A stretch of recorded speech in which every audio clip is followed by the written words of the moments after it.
John Srinivasarao మా సంతోష్ మాత్రం loan consultancy. దీని ఉద్దేశం ఏంటంటే లోన్ కోసం అటు ఇటు తెలియని వాళ్ళకి అంటే లోన్ కావాలి ఎలాగ చెయ్యాలో చేయించుకోవాలో తెలియక ఇబ్బంది పడిన వారికి మనం దగ్గర నుండి లోన్ చేయిస్తాం. లోన్ తండ్రి బ్యాంకుల ద్వారా ఇప్పిస్తాం.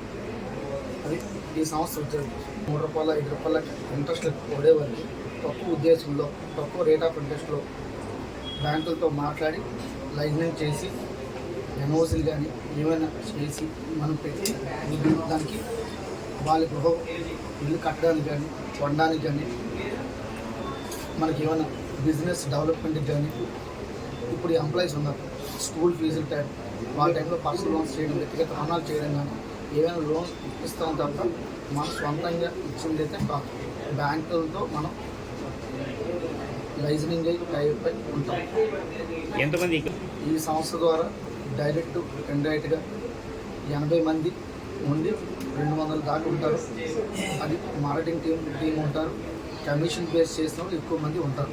కస్టమర్కి ఏమైనా మనకి రాకపోతే డోర్ స్టెప్ సర్వీస్ చేసి కస్టమర్ ఇంట్లో ఉన్నా వాళ్ళు రాకపోయినా మనమే డాక్యుమెంట్ పికప్ చేసి బ్యాంక్ కోడ్కి అందజేసి లోన్ ఈ అకౌంట్లో పడినంత వరకు మనమే మన దగ్గర నుండి చూసుకుంటాం. మా సంస్థలో డైరెక్ట్గా ఇండైరెక్ట్గా పనిచేసిన వాళ్ళకి ఏమైనా పుట్టినరోజు కానీ పెళ్ళిళ్ళు కానీ ఏమైనా ఒకవేళ షావులు కానీ గుట్టలు కానీ అంటే సంతోష్ మాత్రం లోన్ కన్సల్టెన్సీ ద్వారా మా సంస్థ నుండి నా నుండి అందరం కలిసి ఉమ్మడిగా పనిచేసి వాళ్ళ ప్రాబ్లమ్స్ ఏమున్నా మనం బయటికి తీసుకొస్తాం. వాళ్ళకి ఒక ఫైనాన్షియల్ ఇబ్బంది అయినా ఫీజు లేకపోయినా మన సంస్థ ద్వారా కొద్దిగా ఇవ్వడం జరుగుతుంది. ఈ సంస్థ ద్వారా పొందింది ఏంటంటే నేను లేని స్థాయికి వచ్చాను కాబట్టి ఒక 10 మందికి ఉపాధి ఇచ్చి నా ద్వారా 10 మందికి వెళ్ళాలి అనే ఉద్దేశంతో నేను ఒక ఎన్బిఎఫ్సిలో పనిచేసి వచ్చాను. మనం 10 మందికి ఉపాధి ఇచ్చి బయటికి వెళ్ళాలి, 10 మందికి మన పేరు చెప్పుకొని తినాలి అనే ఉద్దేశంతో పెట్టాను.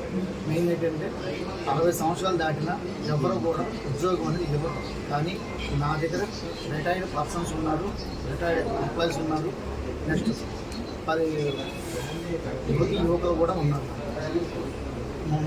బయట ఫీల్డ్ కూడా పనికిరాదు వాళ్ళకి చేసిన నా దగ్గర తీసి వాళ్ళకి చేయిస్తున్నాను.